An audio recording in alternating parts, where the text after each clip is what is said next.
And the main event stuff was pretty damn bad as well. I honestly can't think of any real big highlights that I would tell you guys to go out and watch. Honestly, everybody knows about the Vader versus Shawn match, but if you haven't seen the Vader versus Shawn match in a long time, when you go back and watch it, it's a lot like watching Shawn Michaels versus Hulk Hogan at the SummerSlam that they wrestled at. If you didn't want to be in the match, just say I don't want to be in the match and don't do it.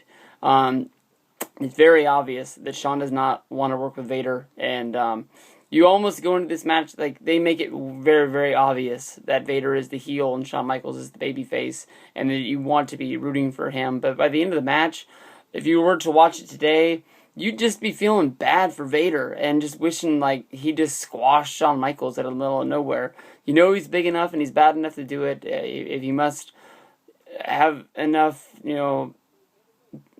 must know that either he doesn't want to lose his job, but you know that if he wanted to, he could have just broken Shawn Michaels in half.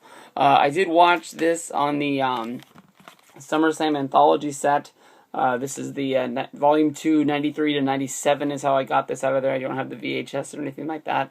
Once you open up the box, these are always have really cool artwork. A lot of stuff comes from the 96 show. You got Undertaker and Paul Bearer right there from this show. You got Jake Roberts versus Jerry the King Lawler. Here's the pay-per-view poster with Vader and Shawn, brought to you by Stridex Pads. I don't know if they make those anymore. I'm not a teenager with a zitty face, so I'm not sure, but somebody out there might still be using them. And there's Vader versus Shawn right there. Really, really cool stuff. Honestly, there's a few other shows on here I wish I would have watched instead of this one. But this is the one that I did. So here, Shawn Michaels is versus Vader. Shawn Michaels gets the win. Vader actually beats him twice. Once by disqualification, once by countout. Jim Cornette makes the match start over. Basically, Shawn Michaels gets the win. A lot of these Shawn Michaels matches are the same when he's fighting big guys like Vader or Psycho Sid. He overcomes the odds.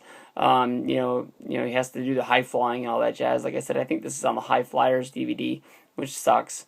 But this match is bad because it just makes you feel bad for Vader and makes you want to cheer him and just want to kill Shawn Michaels. But I think everybody knew going into this what Michaels was like. So, in my opinion, skip this show, go to SummerSlam, any other one on these sets, and you'll have a lot of fun. SummerSlam 93 might be a good one to watch next. Peace out.